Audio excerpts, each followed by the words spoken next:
Hello, good morning, good afternoon, and good evening, my friend. I hope you're doing well. My name is Vladimir Marak, and today it's Saturday, March 22, at exactly 4:57 a.m. No?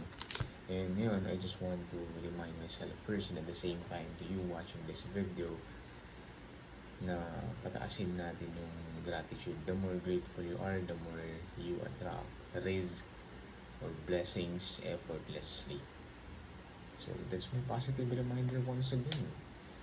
And to you watching this video, okay, your body has the right over you. Meaning, you need to do the workout and ano pa ba?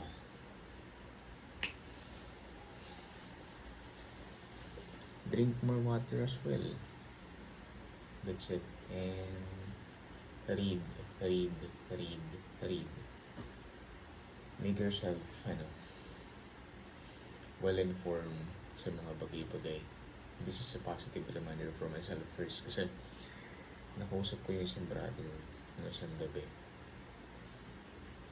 Lahat naman tayo ay mga professionals na it doesn't mean na hindi ka nakapagtapos ng pag-aaral na hindi mo makukonsider yung sarili mo bilang isang professional.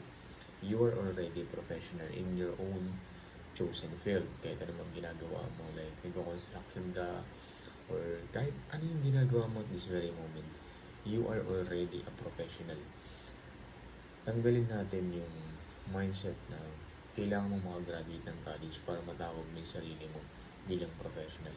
Well, becoming professional, it's all about mindset. Nasa isip mo lang din yun. Pero my friend, the reason na nag-aaral tayo ng mga kung ano-anong kaalaman, it's not because kailangan natin matawag bilang professional.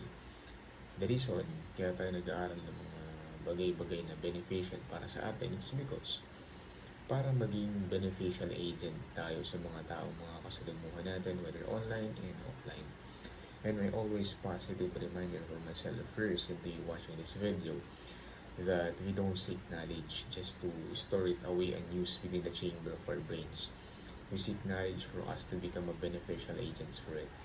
And my friend, kaya tayo nagsisik din ng mga kaalaman is for us to become a leader. First is maging leader tayo sa ating sariling isip.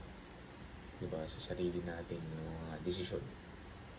Well, lahat ng sinasabi ko right now is a positive reminder first, for myself first, and at the same time to you watching this video. And once again, this is Vladimir Marak and welcome to my video diary here sa Instagram natin, and widespread din natin to sa ibang mga social media platforms. And of course, you can also follow me on my TikTok, and yun, nag-promote ako dun ng mga mga damit like ganito. I'm doing affiliate. You can check out, may ako dun, latest upload. At yun lang. Once again, have a great day to you and peace.